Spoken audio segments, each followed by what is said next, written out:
Hi, this is Charting Man Dan of TheChartGuys.com, home of technical analysis education. Click the link for a free week trial, no credit card required, and gain access to our multiple live broadcasts daily, community chat room, educational videos, nightly watch lists, and more. Invest in your education and future and join the community today.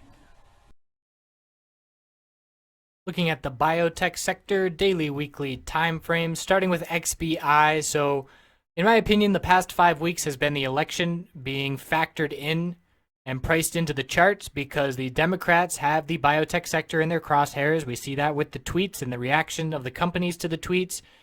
And a Clinton victory is bearish for the biotech sector. And because she's the leader, in my opinion, this is that being factored in. So it's a very clear downtrend, rejecting from the 10-day moving average resistance 1, 2, 3, 4 times. We had a bullish reversal candlestick today, but even though it seemed like a really bullish day, and it did because it stood out much stronger than the S&P 500, look at the bear day yesterday. Bigger volume, bigger drop. Bears are still in control. This is just a short-term bounce. Even if we see another green day Monday confirming the bullish reversal candlestick, we have not confirmed a bullish reversal candlestick since this dump started 5 weeks ago. Even if we confirm it, I'm not a believer that these bulls have any strength until we can, at a bare minimum, get above the 10-day moving average resistance. So we are at a critical support, the 200-week moving average.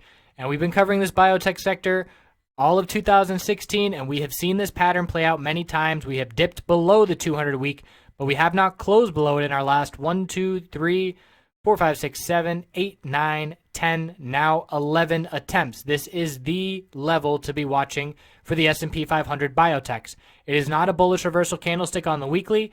The lower wick is not significant enough compared to the real body of the candlestick. So we need to see a hold of this level again next week and then a move back to the upside. The change in this trend was very clear. Very clear higher low, higher high pattern. And as soon as we broke the low of this consolidation, 59.10, that is your bearish indication that we are no longer setting higher highs. And then from there, we just saw a 2-week straight dump. So IBB is the NASDAQ biotechs, similar candlestick today. Similar extremely weak downtrend, but unfortunately for the IBB bulls, we lost that 200-week moving average long ago, and it wasn't even as strong a support. It was definitely a strong support. 1, 2, 3. We did lose it, but then quickly regained it. So action around that level, but we've lost it and then just dropped off, and we're nowhere near that level anymore. So we're looking down at the lows of the year for IBB. We're looking down at 2040.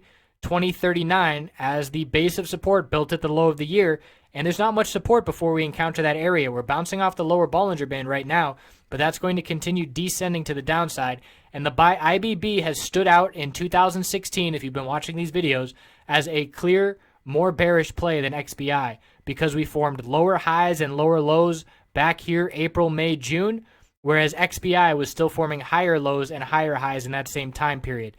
So LABD has been breaking out, and this 5-week play, we've gone from 16, almost 100% move, we'll call it 95% in 5 weeks. But that being said, we still are very weak on the weekly.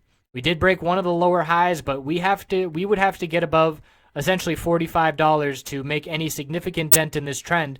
And this is because time decay is a factor in these 3-time leveraged ETFs. So I don't know if LABD will ever change this trend and see back the $100 move up at the $100 highs that we saw due to that time decay over a long period of time.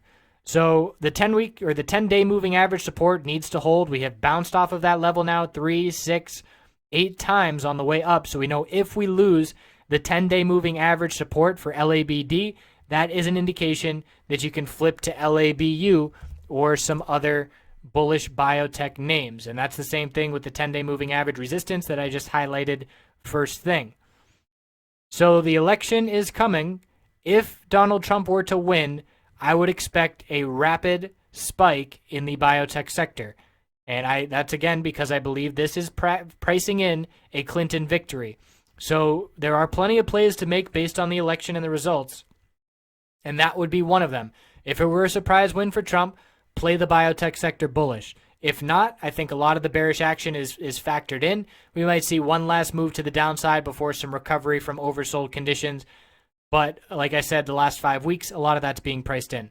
So we'll see how it all goes. Should be a very interesting week. I appreciate you watching. Thanks for the likes and the shares. They make a difference. And I hope you have a great weekend.